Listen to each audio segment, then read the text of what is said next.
Hello, this is Mrs. Sturgeon, and we are going to talk about number and type of solutions when it comes to inequalities. So let's jump right in. All right, first thing we want to do when it says to solve the inequality is solve the inequality. Imagine that. So let's go ahead and put my dividing wall so I know both sides of I should call it an inequality, right? And let's go ahead and start the solving process. I see parentheses on the left here, so I'm going to go ahead and do distributive property with that -4. So -4 distributed to positive 3n is going to be a -12n. -4 distributed to a -1, -4 times -1 is positive 4. Let's bring down my inequality, bring down the -12 and the 4n. Okay, so let's continue solving. I see that I have n's on both sides of the inequality symbol, so I'm going to go ahead and bring them to the same side. Let's add 12n to both sides. Okay, -12n plus 12n, the reason I did it, those will cancel out, and I'm left with just a 4. Carry down the inequality symbol, the greater than sign. We've got -12. I wrote 12n under the 4n because those are like terms. Let's combine them. So I've got 4 plus 12 is 16. Now, let's add 12 to both sides.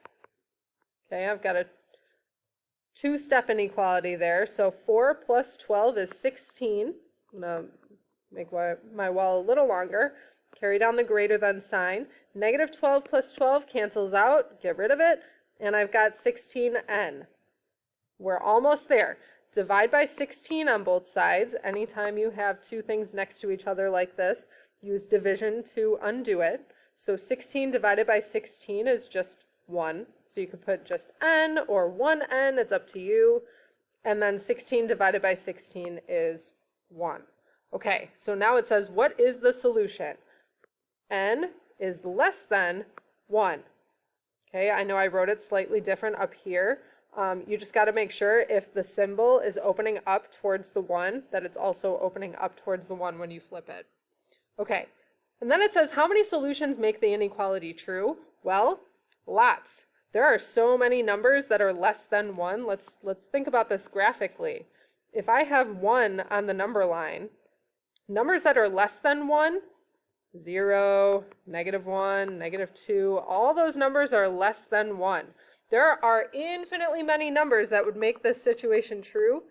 So, let's make sure I'm spelling this right. Infinitely many solutions. Okay, let's go ahead and jump in. Next one.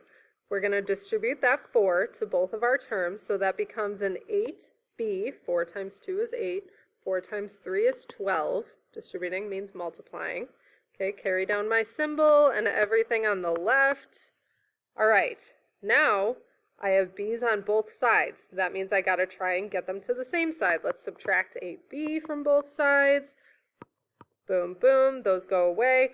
8b on the right side, notice, also cancels out. So again, I've got this situation where all of my b's, all my variables are gone.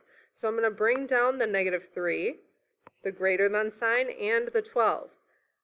Now, we got to figure out what does this mean, right? First of all, I ask myself, is -3 greater than 12?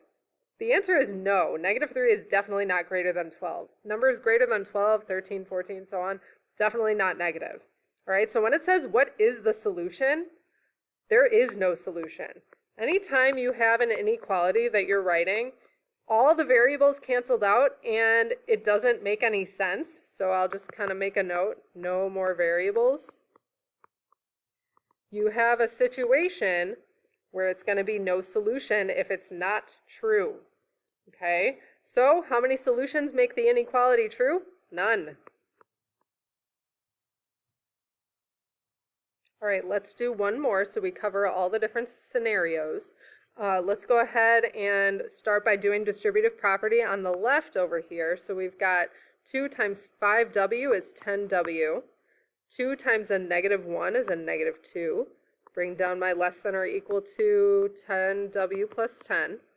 Again, let's try and get those variables to the same side. Let's subtract 10w from both sides. And you might already have a red flag going off in your head, right? The 10w on the left goes away, 10w on the right also goes away, so I'm just left with negative 2 is less than or equal to 10. Let's figure out, what does that mean? What is the solution?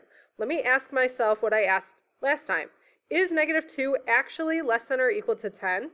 Well, yes, this time it is. So what is the solution when you have all the variables canceled out like this? All real numbers. Why is this different from the last example? Well, the reason it's different is because this is a true statement. Negative 2 is less than or equal to 10. So that's why this one is all real numbers instead of no solution. Both of these last two examples, all the variables canceled out. Okay, but one situation was true, one situation was false. Okay, so that's why it makes it all real numbers. How many solutions make the inequality true? Infinitely many.